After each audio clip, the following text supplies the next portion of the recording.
ऐसे वक्त में जब सियासत से शराफत और इंसानों से इंसानियत जुदा होती जा रही है, तब भी कुछ ऐसे लोग मौजूद हैं जिनको देखकर दिल को सुकून और रूह को ठंडक पहुंचती है। उन्हीं लोगों में से एक नाम कैप्टन मोहम्मद शाहनवाज ज़हीर का है। ऐसे ही लोगों के बारे में अल्लामा इकबाल ने कहा था, हजारों साल नरगिस अपनी बेनूरी पे रोती है, बड़ी मुश्किल से होता है चमन में दीदावर पैदा।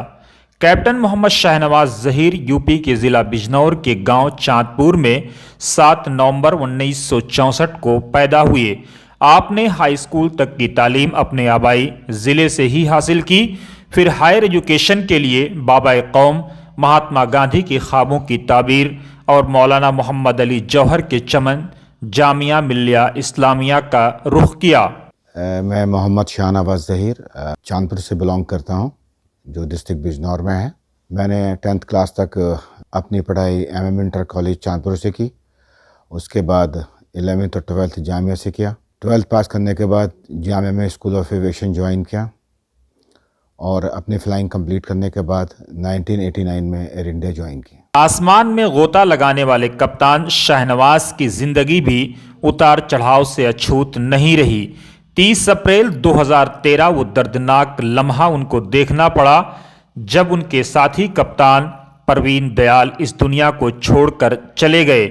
पत्नी कविता दयाल का भी ठीक 1 साल पहले 20 अप्रैल 2012 को देहांत हो चुका था। ऐसे में अप्रैल के माह ही में जन्मे परवीन की प्रार्थना और कविता के आयुष यतीम हो गए। बच्चों को यतीम होता देख कप्तान शाहनवाज ज़हीर बिलक उठे और उन्होंने हाई कोर्ट के सामने अपने वकील के जरिए अपनी प्रार्थना पेश की, जिसे हाई कोर्ट ने कबूल कर लिया। कैप्टन परवीन दयाल मेरे एयर इंडिया में बैचमेट थे। हमने साथ साथ ट्रेनिंग की। उनकी मदर एयर होस्टेस थी एयर इंडिया में। उनकी डेथ के बाद 2013 में बच्चे हमारे पास आ गए। उनका कोई इमीडिएट फैमिली मेम्बर यहाँ पर नहीं था, तो इनिशियली हम बच्चों को यहाँ लेकर आ गए और उसके बाद हमारे लॉयर ने हमको सजेशन दिया कि आप इन बच्चों की गार्जियनशिप ले लें। शुक्रगुजार हूँ ऑनरेबल हाई कोर्ट का और एडवोकेट योगेश यागिया साहब का, जिन्होंने हमारी मदद की और हमें गार्जियनशिप दिलाई। कैप्टन शाहनवाज ज़हीर के कंधे पर कप्तानी का दबाव बढ़ता देखकर धर्मपत्नी अलमास ज़हीर, बेटी जोया और सारा, उनके रिश्तेदार और इंडियन कमर्शियल पायलट एसोसिएशन ने भी मोर्चा संभाला और सब ने मिलकर कप्तान के बोझ को हल्का किया और बच्चे हायर एजुकेशन के लिए कनाडा चले गए। कप्तान की चाहत के बावजूद आयुष ने फ्लाइंग की जगह इंजीनियरिंग का प्रोफेशन ही पसंद किया। ये बच्चे मेरे पास 2013 में आए थे जब इनके पेरेंट्स की डेथ हो गई थी, और तब मेरे बच्चे काफ़ी बड़े हो चुके थे। इनफैक्ट मेरी छोटी डॉटर जो हैं वो क्लास 12th में थी, तो थोड़ा सा मेरे लिए मुश्किल था। Initially I was a little hesitant, लेकिन एक कॉज था और अल्लाह ने हमें हिदायत दी, अल्लाह ने हमें चूज़ करा, तो इसलिए हम लोगों ने इस पे काम शुरू करा। क्योंकि मेरे हस्बैंड का एक बहुत बड़ा एक ये मिशन था, तो मैंने उसमें बस अपना एक छोटा सा कंट्रीब्यूशन करा। आई लुक्ड आफ्टर देम, और उसमें मेरे बच्चों का भी बहुत बड़ा कंट्रीब्यूशन रहा। हमने एक आयुष प्रार्थना बेनेवल ट्रस्ट फॉर्म किया, जिसमें कॉर्पस इकट्ठा करने में इंडियन कमर्शियल पायलट एसोसिएशन ने मदद की। सारे पायलट ने उसमें कंट्रीब्यूशन किया और एक कॉर्पस इस्टेब्लिश हो गया। उस कॉर्पस को हमने FD कर दिया, तो आज उसी पैसे से बच्चे बाहर कनाडा में पढ़ रहे हैं। ट्रस्ट उनकी बच्चों की फ़ीस को लुक आफ्टर करता है। मेरे दोनों बच्चे बाहर से पढ़े थे। मेरी छोटी बेटी US में थी, तो प्रार्थना हमेशा परस्यू करना चाहती थी क्योंकि उनके भी सेम इंटरेस्ट थे। तो मेरी बेटी ने डिज़ाइन करा कैलिफोर्निया से, तो इसके बाद इन्होंने भी ग्राफिक डिज़ाइन चूज़ करा। Now she is doing graphic design from OCAD। Ayush मेरे हस्बैंड ने बहुत चाहा कि पायलट बने, लेकिन उन्होंने फिर इवेंचुअली ऑप्ट करा इंजीनियरिंग के लिए।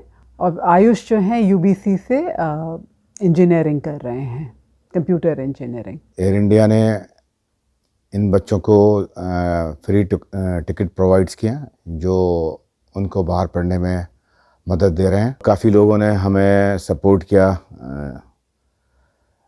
हमारे पायलट्स ने, और ख़ास तौर से हमारी फैमिली मेम्बर्स ने, मेरी वाइफ, जिनकी सपोर्ट की वजह से शायद ये मुमकिन होना मुश्किल था। तो जो भी अच्छी वैल्यूज़ उसमें आई हैं, तो उसमें मेरी वाइफ का बहुत बड़ा रोल है।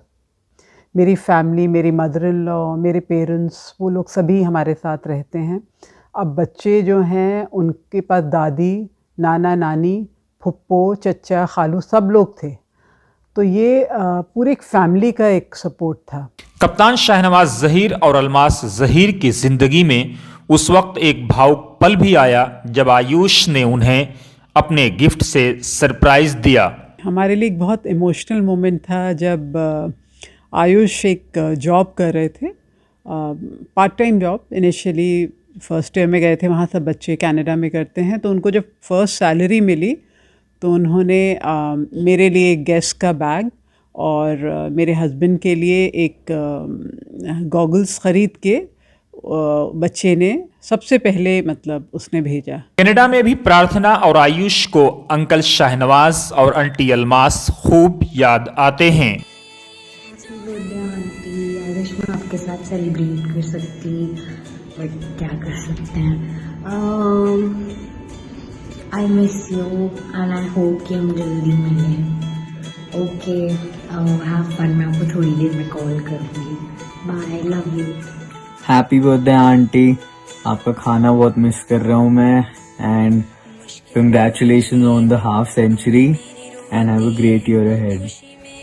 कैप्टन मोहम्मद शाहनवाज ज़हीर और अलमास ज़हीर चाहते थे कि उन्हें उनकी मेहनत और कुर्बानी का असली अवार्ड उनका हकीकी मालिक और संसार का रचयिता यानी अल्लाह रब्बुल आलमीन दे। यही वजह है कि उन्होंने कभी भी इसका प्रचार प्रसार तक नहीं किया और हमेशा नेशनल इंटरनेशनल मीडिया से बचते नजर आए। लेकिन मिर्ज़ा कमरुल हसन बेग उर्फ बबलू भाई की ज़िद को वो टाल ना सके और लेट मिर्ज़ा फरीदुल हसन बेग से खुसूसी ताल्लुक़ के सबब इस अवार्ड के लिए वो राज़ी हो गए। हम चाहते थे कि इसका अवार्ड सिर्फ हमें अल्लाह दे, लेकिन बबलू भाई से इतने करीबी ताल्लुक़ात और बेग साहब का अपना एक नाम, तो शायद मैं उनको मना नहीं कर पाया और हमने यहाँ आना कबूल किया। अल्लाह ताला बेग साहब की रूह को जन्नत में बड़ा मकाम दे। आयुष और प्रार्थना आज भी अपने माता पिता के धर्म पर कायम हैं और कैप्टन शाहनवाज और अलमास ज़हीर की चाहत यही है कि बच्चे बेहतरीन इंसान बने और दुनिया में भारत का नाम रोशन करें। तो अल्लाह से दुआ है कि इनको बच्चों को सक्सेसफुल करें अपने करियर्स में। और हमारे पे जो रिस्पॉन्सिबिलिटी है हम लोग तभी समझेंगे जब बच्चे एक अच्छे ह्यूमन बीइंग्स बन जाएंगे और अपने ज़िंदगी में सक्सेसफुल होंगे।